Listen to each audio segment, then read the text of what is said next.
My name is Tangie Anderson Bonner, and I am program coordinator for the St. Martin de Porres Senior Center. I am born and raised in the heart of Cleveland. I went to Glenville High School.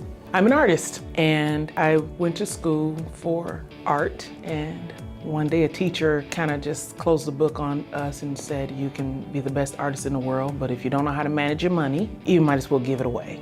And I closed the book up and went into a business administration, and here I am. I was coming home one day, and a person in the neighborhood that went to St. Martin de Porres, she said, hey, what you doing? And I told her, I said, oh, I'm not doing anything at this moment. She said, well, I have a place that needs a little help, and I think you'll be a good fit. And she told me seniors, and I said, yeah, no. And she said, well, I think you'll be a good fit.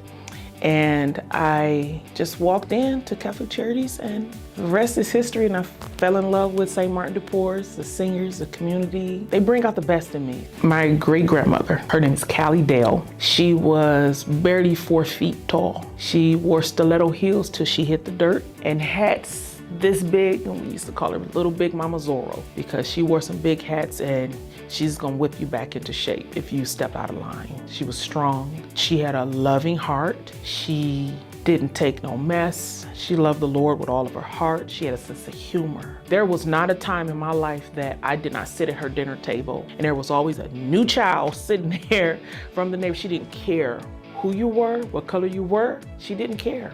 If you sat at her table, you were gonna get a lesson, you were gonna get a plate, you were gonna get hugged, and guaranteed you were gonna get home safely. You were safe. She embodied what it means to be a woman. When she passed away, there was so many people there that she had impacted their life. And as a child growing up, I didn't see it. She taught me love beyond understanding. She taught me forgiveness.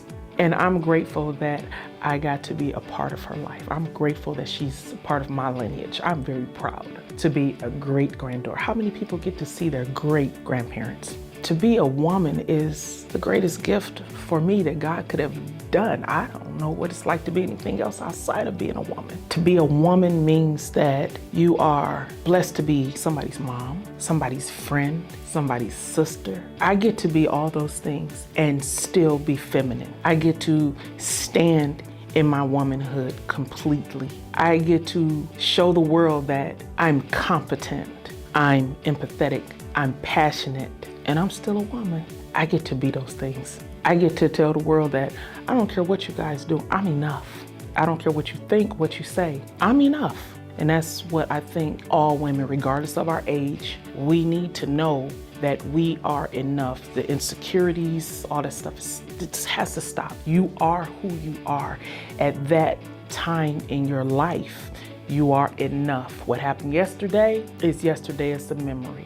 And tomorrow may never come, but today, I'm a woman, I'm strong, and I'm enough.